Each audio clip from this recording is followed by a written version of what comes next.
All right, so talking about designing a pattern motif, what I usually like to start with is some sort of sketch or drawing.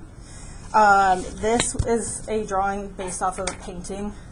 So some of the simplification had already been done for me in how this person was drawing these poppies.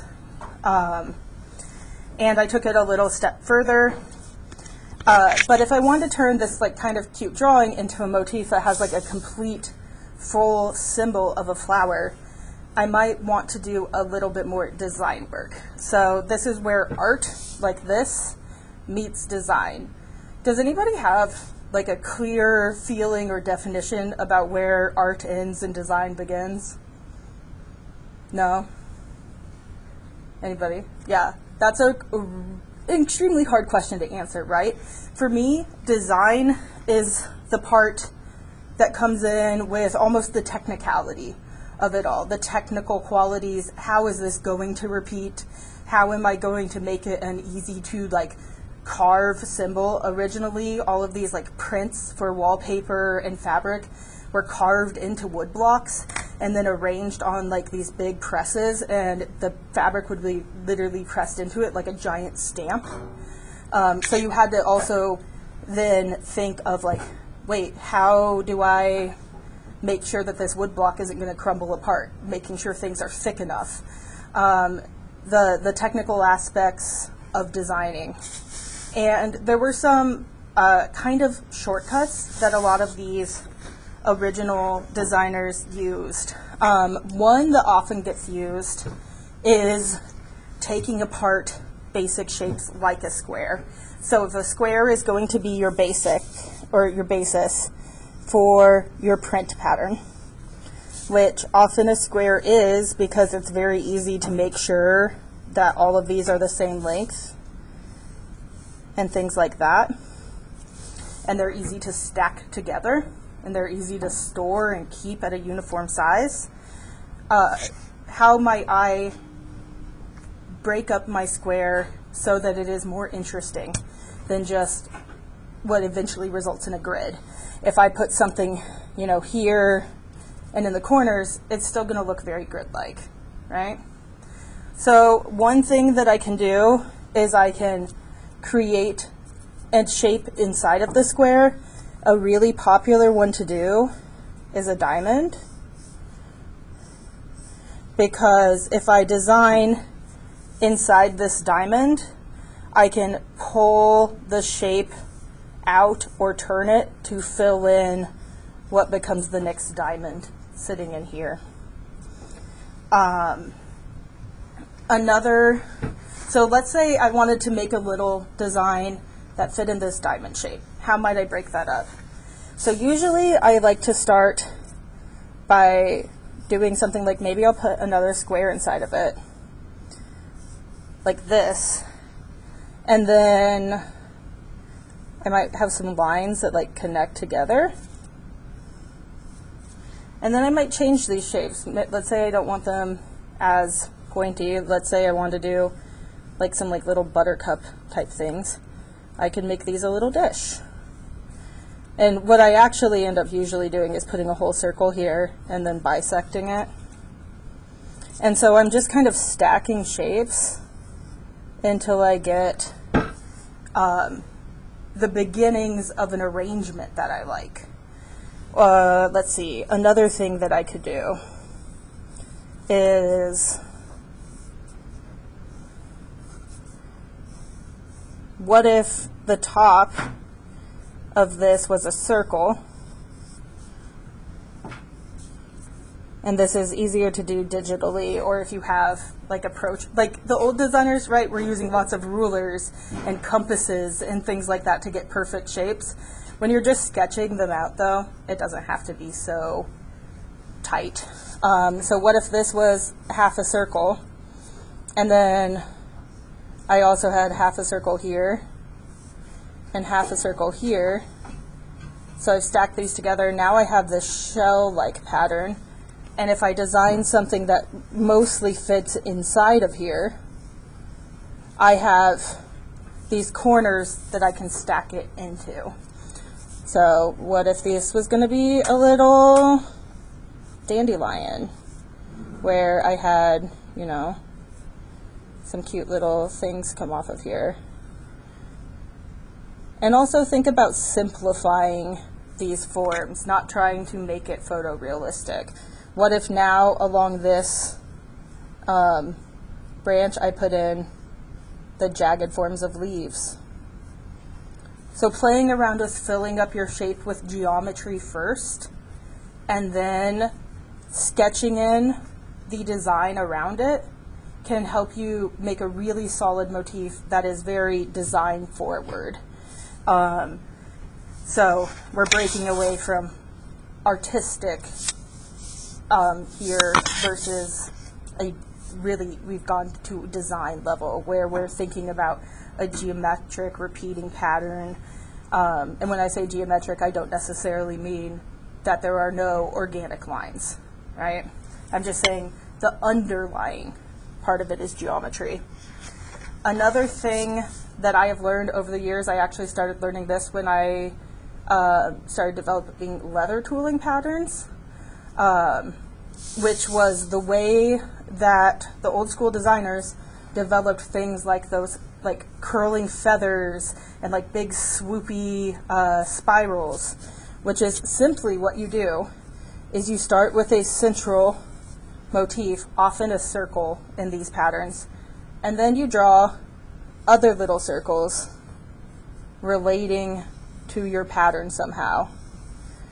And what you do with these circles is you draw S curves coming out and in.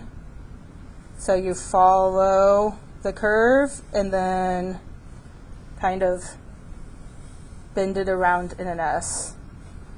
Follow the curve, bend it around in an S. And now you have the basics to start doing like a little fan and feather pattern based off of this, where you can draw these little plumes coming off, and maybe here I have the center of a flower coming up. And leather tooling patterns are super simplified usually so that you can tool them in and there's a repeatability to them. So that's how you would do like your curly Q vines and things like that. So you don't always have to have it built so geometrically inside of another shape. You can also do these kind of whimsical organic shapes and just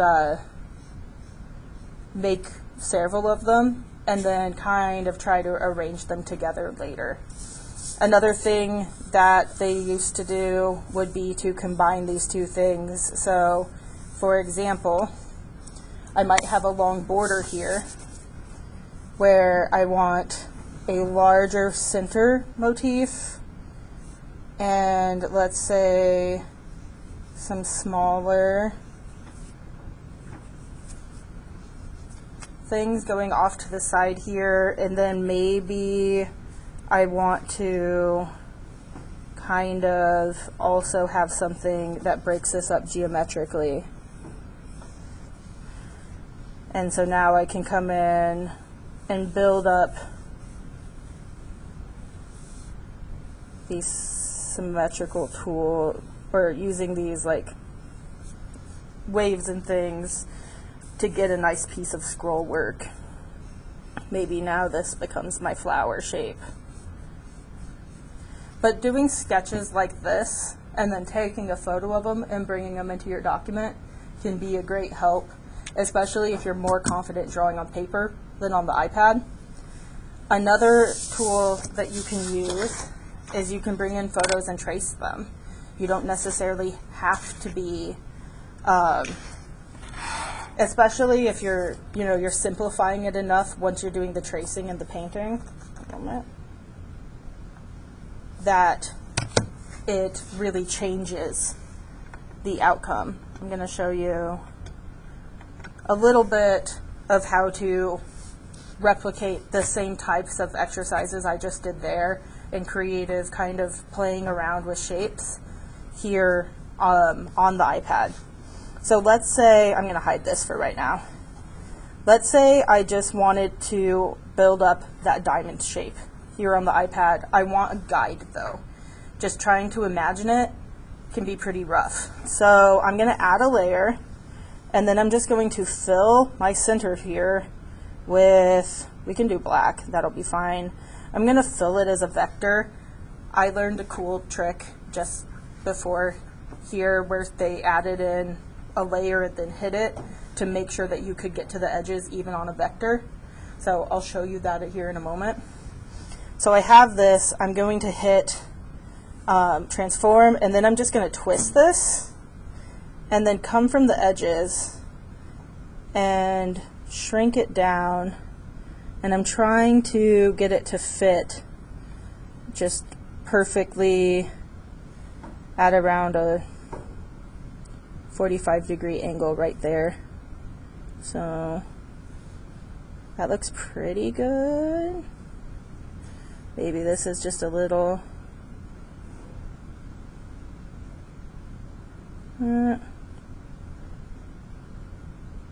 sorry, I forgot my pen tonight, so it's a little funky to do this just with my hand. Let's pull that up this way, and even if I just get it really close, now I can take this and adjust the opacity, and then when I'm putting things on top of it, I can just, oops, cancel. There we go. Now if I'm going to put some shapes on top of it, I can just think of this and I can delete it later, right? Because it's in a layer all by itself. So here, there's some basic shapes that I can use to fill this area, and I can take these shapes and move them around. So what if I wanted to try to recreate that little kind of flower design I had here?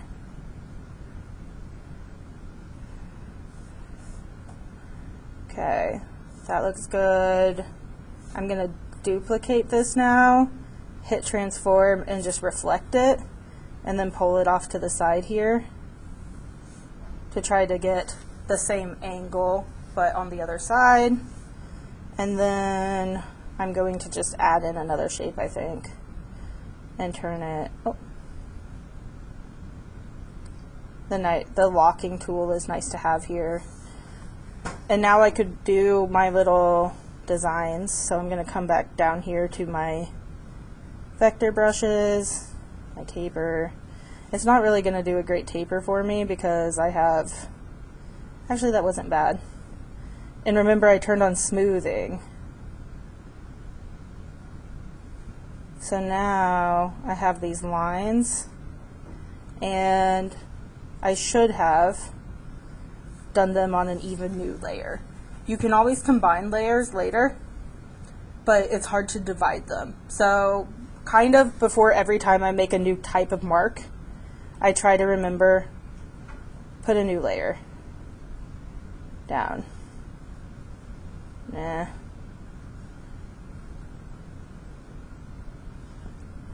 So now that's something I want. I don't want this to go over the edge though, so I'm just gonna scooch that up into my diamond. And then I could, you know, add color. I can layer more shapes on top to make it more, what if I wanted this to be more flower-like? Let's add in a new layer, hit some circles, done, whoops. Make it about that big.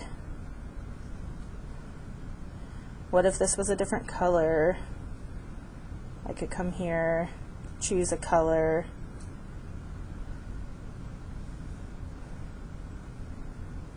I should be using from a color palette. Now I'm getting kind of like a funky mid-century modern thing going on. I can hit duplicate if I just want more of the same shape. I can duplicate, I can make it smaller if I want. Done. Duplicate. Bring it, whoa. There we go. Then if I wanted it to like not do that, look like there were petals coming over top, I can keep going, adding these layers. What if these petals were a different color? Maybe that orange.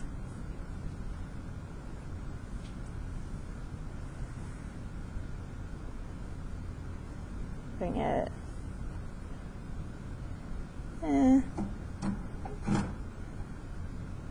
There. Hit duplicate, transform, flip flop, come over like this. How does that look? You know, keep looking at these things all together. Once I have something I like, I am going to just if you tap on one of these and then you hit select multiple and just go down the line selecting everything that you want to be in that layer, and then you hit this little icon here. Mine has a number 9.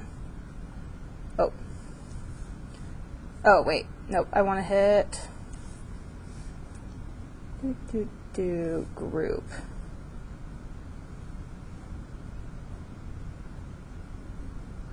Where is my group layer? It's not, oh, it's this file folder symbol. Now it's grouped. And if I want to, I can drag one of these layers into here that's blank, and then I can, it really doesn't matter, I can fill it with any color, hit vector, and then hide it. Now, notice I still have my little gray triangle or diamond not in this group.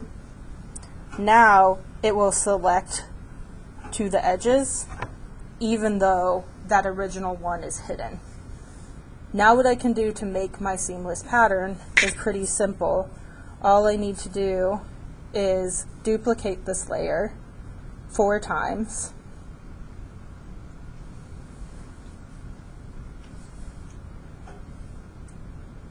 So that I have 5 total. So 1, 2, 3, 4, 5. And then I'm going to leave this bottom one as like my central motif. And I'm going to come along here, hit transform, and if I pull it to the edge and I have that grid snapping on, I can set it right here. Just that corner's there. I'll select the next one. This corner is going to go up here. There we go. This corner can slide down here. And this corner can slide here, maybe, somewhere. There we go. And I can hit done. I'm going to hide this now. And if I hit quick export here, if your quick export is not working, I'll show you another way, but I'll just hit save image. If your quick export is not, so now I'll go to my images and show you what it looks like if that works correctly.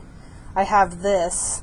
If I put these right next to each other, they would create a repeating pattern, which is pretty cool. If that's not working for you, then there is a thing that we can do, which is we can merge the layers in the group once you have everything done. And what I like to do is actually duplicate my center layer. Oops. Duplicate my center layer and then hide the bottom one so that I just have it not cut apart. I'm gonna merge layers in the group, merge the layers in the group, and then I am going to select multiple, select all of my designs here, hit group, merge those layers, and then convert to pixel layer. Now it's cut off all my edges for me. And I can duplicate,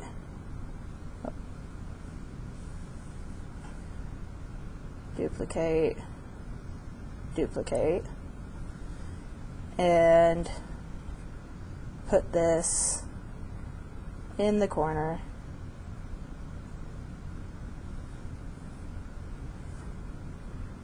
To create my repeating pattern. So obviously you'll have a little bit more time to do this. I kept it very, very simple so that I could give you a nice repeating pattern, but also not take up all of the class time.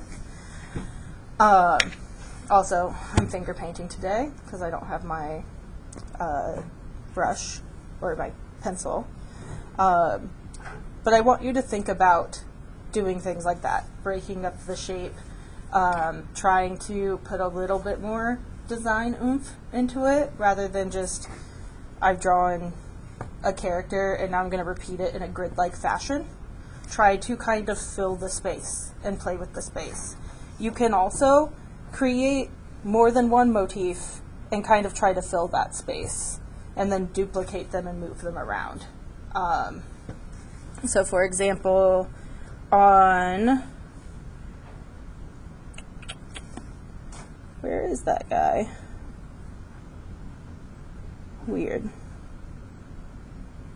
There should be, okay, it's down in here. One moment. Okay, so for example, this is a repeating pattern that I created. It'll just take a moment to download from the cloud. Based off of different windows on buildings and some pigeons. So I have, you know, like my little pigeons here. And I drew them in, I copied them, and then this is before I made it into a repeating pattern, just kind of trying to fill up the main part of this space. I also did this version where it was like different forms of candles and lanterns. So you can draw multiple different types of things and intersperse them around. So this is another option of a way to do these things, where you're just drawing them and then scooting them off to the edge and then scooting the same shape off to the edge, just the same amount. This one can be like a little trickier than doing something like making that main center shape and then pulling it out to the sides and the sides. But if you want to do something like this, let me know and I can kind of coach you through that. All right. Any big questions? I know I'm going to be coming around helping people out with the iPads. That's just the nature of this project. So we have tonight, I would like you to work on getting 1 or 2 or 3, if you're really ambitious, solid motifs that we can use to create these type of repeating patterns and designs. Sound good? All right.